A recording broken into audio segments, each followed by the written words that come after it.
말씀 누가복음 12장 5절로 7절입니다. 신약성경 114페이지입니다. 주보에 표시가 잘못되어 있네요. 신약성경 114면입니다. 누가복음 12장 5절로 7절입니다.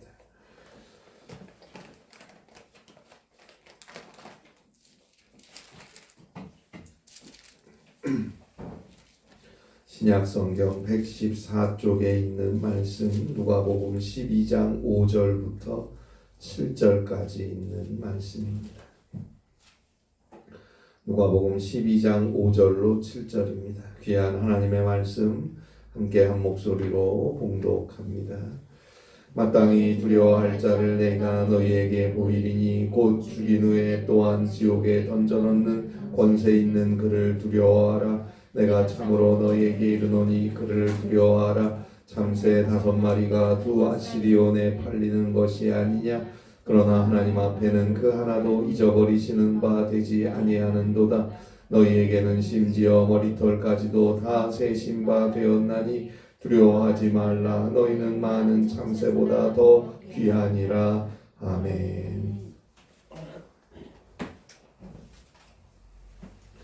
필리스라는 소녀가 있었습니다. 이 소녀는 어렸을 때부터 알레르기성 천식으로 고생을 했습니다.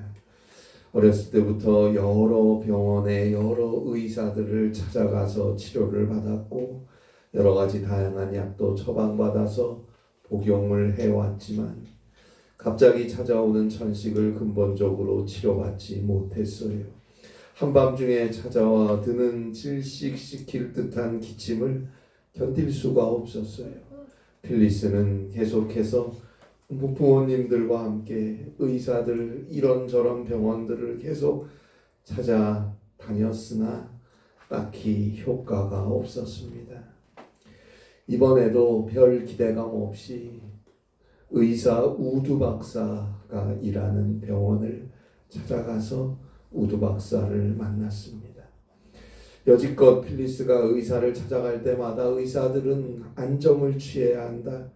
걱정하고 신경 쓰면 천식이 더 악화되니까 스트레스를 받지 말라 라는 이야기를 누구나 다 해왔습니다.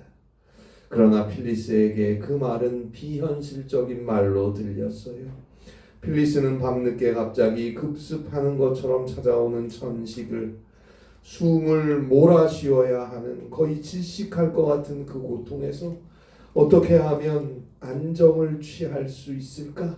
그것만 생각하고 있었어요. 그런데 이번에 찾아간 우두 박사는 필리스에게 안정을 취해야 한다라는 말을 하지 않았어요.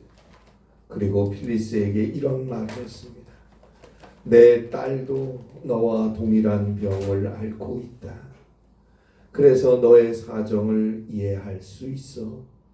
밤늦게 천식이 갑자기 들이닥칠 때면 얼마나 고통스러운지 잘 알고 있어. 그러니 나와 약속 하나 하자. 너가 괴로울 때 언제나 나를 부를 수 있다는 약속을 하자. 내가 병원에 있을 때에는 병원으로 전화하고 내가 병원에 없을 때는 집으로 전화해라. 내가 연락을 받으면 밤이든 새벽이든 언제나 달려가서 너를 치료해 주겠다. 이 의사 우두 박사의 말이 필리스의 마음에 큰 위로가 되었습니다. 그리고 그 이후에 필리스는 우두 박사에게 급하게 전화할 필요가 없게 되었습니다. 이제부터는 누군가 자신을 도와줄 사람이 내 가까이에 있다는 그 사실 때문에 필리스가 안정을 되찾게 되었기 때문입니다. 그래요. 자신의 문제, 자신의 고통, 자신의 아픔, 자신의 필요에 대해서 잘 이해하고 잘 아는 그 누군가가 언제든지 내가 필요할 때면 내 곁으로 와서 나와 함께 할 수 있다는 이 사실보다 든든한 것은 없습니다. 고린도후서 1장 3절입니다. 찬송하리로다. 그는 우리 주 예수 그리스도의 하나님이시요 자비의 아버지시요 모든 위로의 하나님이시며 모든 위로의 하나님이시며, 그래요, 하나님만이 우리의 모든 사정을 아시고 이해하십니다. 그래서 하나님만이 우리의 모든 환난에서 우리의 모든 위로가 되실 수 있습니다. 고린도후서 1장 4절이죠. 우리가 모든 환난 중에서, 우리의 모든 환난 중에서 우리를 위로하사 우리로 하여금 하나님께 받는 위로로서 모든 환난 중에 있는 자들을 능히 위로하게 하시는 이시로다. 우리의 모든 환난 중에서 우리를 위로하사, 어디까지 우리를 위로하십니까? 죽음까지도 하나님은 능히 우리를 위로해 주십니다. 자, 그런데 하나님께서 우리를 그냥 용서해 주시고 우리를 그냥 죽음에서 영원한 생명으로 살아갈 수 있게 하신 게 아닙니다. 만일 그렇다면 우리는 하나님을 향해서 하나님께서 나의 상처받은 마음, 먹을 것이 없어 근심하고 굶주리는 마음, 누군가 사랑하는 이로부터 배신당하는 상처, 병으로 인한 아픔과 고통, 이 외롭고 고독한 마음, 그 많은 고통과 상처와 아픔을 하나님이 아십니까? 죽음을 눈앞에 두고 두려워하고 떠는 이 마음을 주님이 아십니까? 해결할 수 없는 문제 앞에서 벌벌 떠는 이 마음을 주님이 아십니까? 아시지도 못하시면서 우리를 어떻게 위로하신다는 겁니까? 반문할 것입니다. 바로 그래서 하나님은 친히 인간이 되어 이 땅에 오셨습니다. 인간인 우리를 이해하기 위해서, 인간인 우리의 사정을 모두 알기 위해서 인간이 되어 오신 하나님, 그리고 우리의 질고와 슬픔과 아픔과 상처를 모조리 다 담당하셨습니다. 가난한 자들, 소외된 자들과 늘 함께 하셨고 죄인과 세리의 친구로 사셨습니다. 그리고 12명밖에 안 되는 제자들 중에 한 명의 배신으로 인해 은 30냥에 팔리시기도 했고요. 마침내 가장 끔찍한 죄인들에게 내리는 형벌인 저 참혹하고 처참한 십자가에 아무 잘못도 없이, 조금의 티도 흠도 없이 가장 억울하게 못 박혀 죽으셨어요.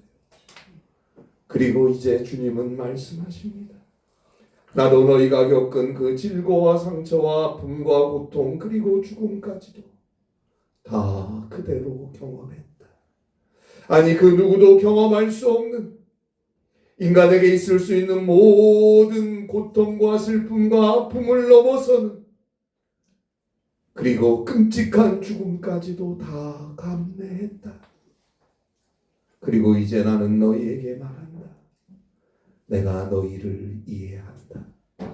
내가 너희를 이해한다. 이사야서 53장 3절로 8절입니다. 그는 실로 우리의 질고를 지고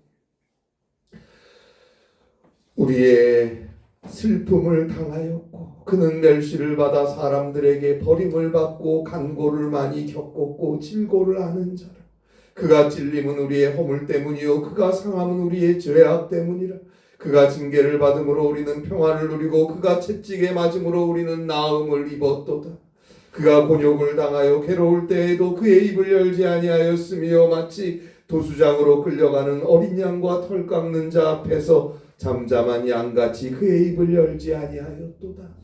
그는 곤욕과 신문을 당하고 끌려갔으나 우리를 지으신 하나님께서, 천지를 창조하시고 전지전능하시고 만유의 주 되시는 하나님께서 우리와 같은 인간이 되어서 우리와 같은, 아니 우리의 모든 아픔과 모든 고통을 뛰어넘는 그 모진 아픔과 수치와 고통을 모조리 다 짊어지시고 우리의 모든 죄를 대신하여 모조리 다 담당하시고 십자가에 죽기까지 하셨습니다. 죽음까지, 그 처참한 죽음까지 모조리 다 경험하시고 이제 그 주님께서 부활하셨습니다. 그리고 이제 그 하나님께서 내가 너를 안다. 너의 고통과 너의 아픔을 이해한다. 왜요? 내가 이미 다 넘치도록 경험했으니까요. 그 하나님께서 우리를 모든 환난에서 위로하십니다. 이제 그 주님께 받은 위로함을 환난 중에, 아픔 중에, 고통 중에 있는 자들과 나누라고 말씀하십니다. 그 주님만을 의지하며 그 주님만을 바라보며 살아가세요. 로마서 8장 38절로 39절에 보는 대로 세상 그 무엇도, 세상 그 누구도, 그 어떤 고통과 공포도, 죽음까지도 예수를 믿고 구원받은 우리를 그리스도 예수 안에 있는 하나님의 사랑에서 끊을 수 없습니다. 믿고 담대하게 살아가세요. 주님이 우리와 함께 하시지 않습니까? 주님이 우리를 죽기까지 사랑하시지 않았습니까? 그 주님께서 우리의 머리털 하나까지도 다 세고 계십니다. 그분께 내 삶을 맡겨버리세요. 시편 55편 22절입니다. 너의 짐을 여호와께 맡기라. 그가 너를 붙드시고 의인의 요동함을 영원히 허락하지 아니하시리로다. 잠언 3장 6절입니다. 너는 범사에 그를 인정하라. 그리하면 너의 길을 지도하시리라. 그리고 오늘 성경 누가복음 12장 7절입니다. 너희에게는 심지어 머리털까지도 다 세신 바 되었나니. 이 얼마나 든든한 위로의 메시지입니까? 아직도 두렵고 걱정이 되십니까? 주님께서 당신의 머리털까지도 다 세고 계실 정도로 당신의 모든 것을 아시고 당신을 사랑으로 지켜보고 있는 것을 잊지 마세요. 그것을 믿고 살아가세요.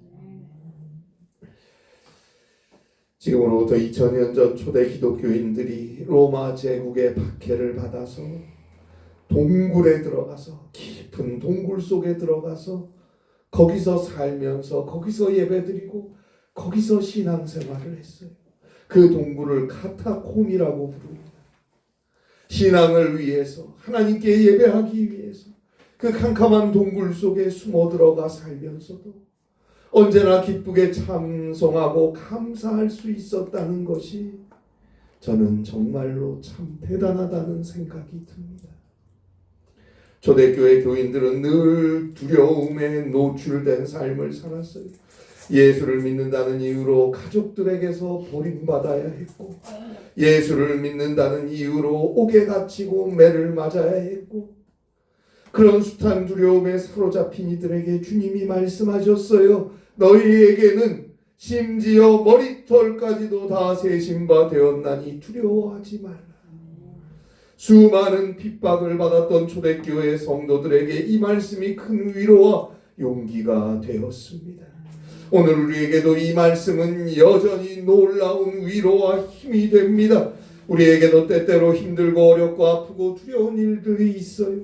시련 속에 살아가야 할 때도 있지요. 그러나 부활하신 주님께서 우리와 함께 하시면서 말씀하십니다. 너희에게는 심지어 머리털까지도 다 세신 바 되었나니 두려워하지 말라. 두려워하지 말고 당당하게 살아라. 내가 너와 함께 있다. 그 주님의 음성을 듣고 오늘도 믿음으로 살아가세요. 두려워하지 마세요. 근심하지 마세요.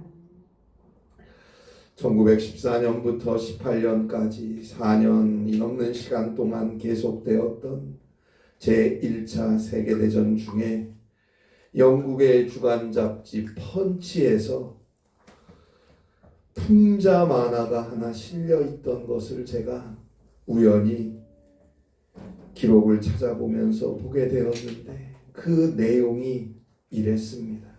독일의 황제가 벨기에의 알버트 왕에게 이제 그대는 모든 것을 잃었다라고 말해요. 그랬더니 알버트가 이렇게 대답합니다. 내 영혼만은 빼놓고요. 내 영혼만은 빼놓고요. 여러분, 내 영혼까지 인간이, 그 어떤 권력이, 그 어떤 세상이 어떻게 할 수는 없습니다. 오직 하나님만이 우리 자신과 우리 영혼까지도 말살시키실 수 있습니다. 따라서 사람을 두려워하지 말고 하나님을 두려워해야죠. 오늘 성경 누가복음 12장 5절입니다. 마땅히 두려워할 자를 내가 너희에게 보이리니 곧 죽인 후에 또한 지옥에 던져넣는 권세 있는 그를 두려워하라. 내가 참으로 너희에게 이르노니 그를 두려워하라. 그를 두려워하라. 오직 하나님만 두려워하세요. 진정으로 두려워해야 할 자를 두려워할 줄 아는 자는, 두려워하지 않아도 되는 자는 두려워하지 않아요. 왜 내가 세상을 두려워하고 왜 내가 사람을 두려워하는지 아십니까? 하나님을 두려워하지 않으니까요. 진정으로 두려워해야 될 자를 두려워하지 않으니까 두려워하지 않아도 되는 자를 두려워하며 사는 거예요. 우리가 진정으로 하나님을 두려워한다면 더 이상 세상과 사람을 두려워하지 않을 수 있습니다. 종교개혁자 존 녹스가 죽어서 그 시신이 들은 관을 이제 땅을 파고 그 땅 속에다가 이렇게 무덤 안에 내려놓을 때 장례에 참여했던 그 사람들이 여기저기서 이런 말을 했다고 전해집니다. 하나님을 두려워하고 결코 인간의 얼굴을 두려워한 일이 없는 자가 여기 잠드노라. 하나님을 두려워하고 결코 인간의 얼굴을 두려워한 일이 없는 자가 이제 여기 잠드노라. 우리도 오직 하나님만 두려워한 자였다고 훗날 평가받을 수 있기를 기도해 봅니다. 하나님만 두려워하는 자에게 진정한 평안이 있습니다. 왜요? 그 하나님께서 우리 한 명 한 명을 결코 잊어버리지 않으시고 일일이 한 명 한 명 다 각각 돌보아 주시기 때문입니다. 자, 6절에 보면 오늘 성경 누가복음 12장 6절에 보면 참새 2마리가 참새 5마리가 두 아시리온에 팔리는 것이 아니냐라는 말씀이 나와요. 참새 5마리가 두 아시리온에 팔린다. 마태복음 10장 29절에 보면 참새 2마리가 한 아시리온에 팔리지 않느냐라는 말씀이 나옵니다. 자, 마태복음 10장 29절에서 참새 2마리가 한 아시리온이면 두 아시리온이면 참새가 몇 마리입니까? 4마리죠. 그런데 오늘 성경 누가복음 12장 6절에서는 5마리라고 합니다. 자, 한 아시리온에 참새가 2마리면 두 아시리온이면 참새 5마리를 살 수 있다고 말하면 이건 한 마리는 덤으로 준다는 뜻이에요. 두 아시리온이면 참새가 4마리가 되어야 하는데 5마리를 살 수 있다고 오늘 성경에서 말하는 것은 참새 한 마리는 전혀 값으로 치지 않는다는 뜻이에요. 그냥 덤으로 얹어준다는 거예요. 그래요. 사람들이 전혀 값어치를 두지 않는 참새 한 마리도 하나님께서는 잊어버리지 않으신다고 6절에서 말씀하는 거예요. 그러면서 7절에 말하는 거예요. 너희에게는 심지어 머리털까지도 다 세신 바 되었다. 그러니 두려워하지 말라. 대략 보통 인간의 머리카락이 인종에 따라서 좀 다른데 10만 개에서 15만 개 정도 된다고 하더라고요. 그 머리카락 하나하나까지도 다 세고 계시는 하나님. 그만큼 한 명 한 명 각각 개별적으로 돌보시고 잊지 않고 사랑하신다는 뜻입니다. 성 어거스틴의 참회록에 나오는 유명한 말이죠. 하나님께서는 이 세상에서 나 하나만이 하나님 당신의 사랑을 받는 자인 것처럼 우리 모두를 사랑하신다. 하나님께서는 이 세상에서 마치 나 하나만이, 나 혼자만 하나님 당신의 사랑을 받는 자 같이 그런 것처럼 우리 모두를 사랑하신다. 두려워하지 마세요. 그 하나님께서 오늘도 우리와 각각 함께 하시니까요. 믿고 기도하고 믿고 주의 뜻을 따라 살아가는 것입니다. 심리학자였던 데이비드 머스빗은 근심은 자연적 현상으로 사실 좋은 것도 아니고 나쁜 것도 아니다. 단지 마음에서 어떻게 그것을 받아들여서 그것을 처리하느냐가 문제이다 라고 말했어요. 근심은 자연적 현상으로 좋은 것도 나쁜 것도 아니다. 그래요. 연약한 인간에게 근심은 있을 수밖에 없어요. 할 수 있는 게 별로 없는데 어떻게 근심이 없습니까? 연약하기 그지없는데 어떻게 걱정이 없어요? 문제는 내 마음에서 그 근심이라는 것을, 그 걱정이라는 것을 어떤 식으로 받아들이고 어떻게 처리하느냐에 있는 거예요. 나사로의 무덤 앞에선 예수님은 요한복음 11장 33절에서 예수께서 심령의 비통히 여기시고 불쌍히 여기사 십자가를 눈앞에 두시고 예수님께서 겟세마네 동산에서 기도하시기 위해 감람산에 올라갈 때 3명의 제자를 같이 데리고 갔는데 그 3명의 제자에게 예수님이 기도 부탁을 하며 이렇게 말씀하셨어요.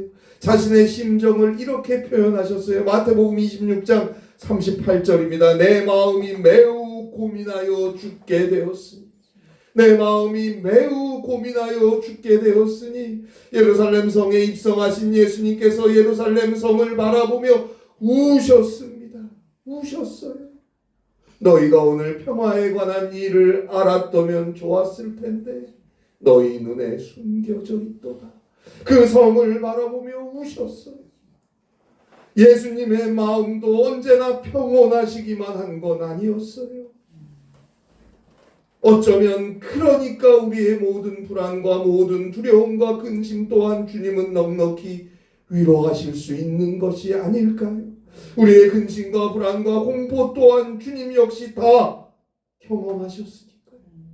그러니까 우리를 위로하실 수 있는 거예요. 그러나 예수님은 그렇게 비통하고 슬프고 고민되어 죽을 정도로 마음에 힘들 때 예수님은 기도하시면서 그 불안과 고통을 이겨내셨습니다. 하나님의 평화라는 것, 고통이나 근심이 없는 상태가 아닙니다. 그런 고통과 근심과 두려움 속에서도 평온과 안정을 찾아갈 수 있는 능력을 의미하는 거예요. 어떻게 찾아갑니까? 주께 기도하고 주께 엎드려 기도하고 주를 의지함으로 주님께서 평안을 내 마음속에 허락해 주시는 거예요. 용기를 더하여 주시고 우리를 위로해 주시는 것입니다.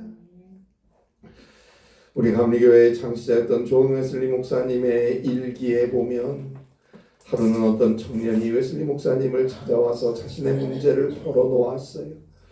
자신이 사업에 실패했는데 아무리 생각하고 또 생각해도 도무지 돌파구가 보이지 않아서 크게 낙심하고 근심하고 있다고 한숨을 쉬며 웨슬리 목사님에게 말했습니다. 웨슬리 목사님은 그 청년의 말을 들어주면서 잠깐 같이 걷자고 그랬어요. 그래서 둘이 함께 걸으면서 이 청년이 계속 자신의 낙담이 되는 그 사정들을 이야기하고 또 목사님은 그걸 들어주면서 길을 걷고 있었는데 길 옆에 큰 목장이 하나 있고 그 풀밭에는 많은 소들이 풀 먹고 있었어요. 그런데 한 소가 그 목장 옆에 놓인 그 목장 옆에 높이 쌓여 있는 돌담에서 고개를 쳐들고 있는 거예요. 그 모습을 본 웨슬리 목사님이 청년에게 저 소가 왜 저렇게 고개를 쳐들고 있는지 압니까? 그 이유는 앞에 담이 있어서 볼 수가 없으니까 고개를 쳐들고 위를 보는 거 아닙니까? 마찬가지로 인간이 살아가면서 때때로 앞을 볼 수 없고 인간의 힘으로서는 도저히 해결할 수 없는 환경에 부딪힐 수도 있습니다. 바로 그러한 때 우리는 위를 보아야 합니다. 라고 권면했다고 합니다. 시편 121편 1절로 2절 말씀대로 나의 도움은 오직 천지를 지으신 여호와에게서 오는 것입니다. 골로새서 3장 1절로 2절 말씀대로 위의 것을 생각하고 위의 것을 찾으며 살아야 합니다. 시편 123편 1절 말씀대로 하늘에 계신 주를 향하여 눈을 들어 바라보세요. 그 주님을 주목하여 바라보고 오늘도 기도하며 오늘도 믿음으로 살아가야 합니다. 주님은 우리 한 사람 한 사람의 머리털까지도 다 세시는 분입니다. 결코 우리를 잊어버리시지 않는 분입니다. 그 주님과 함께 할 때 그 삶에 평안이 있고 그에게 승리와 구원이 있는 것입니다. 이 은혜가 함께 하시기를 바랍니다. 아멘. 기도하시겠습니다. 하나님 아버지, 주님의 도움과 주님의 은혜 안에 오늘도 살아감을 믿습니다. 온전히 주님을 바라보고 온전히 주의 은혜를 입은 자답게, 주의 구원을 얻은 자답게 이 땅의 삶을 살아갈 수 있게 하옵소서. 우리에게 많은 고통과 근심이 있고 걱정이 있지만 주님께서 우리를 위로하시고 우리와 함께 하심을 믿습니다. 주의 능력을 허락하여 주시옵소서. 주님께로부터 받은 그 위로와 그 은혜를 이제는 나누며 살아갈 수 있도록 우리 한 분 한 분에게 성령의 은사를 허락하시고 그 믿음을 굳건하게 하여 주시옵소서. 주와 함께 승리의 길 가게 하옵소서. 주의 평안을 누리게 하옵소서. 예수님의 이름으로 기도합니다. 아멘.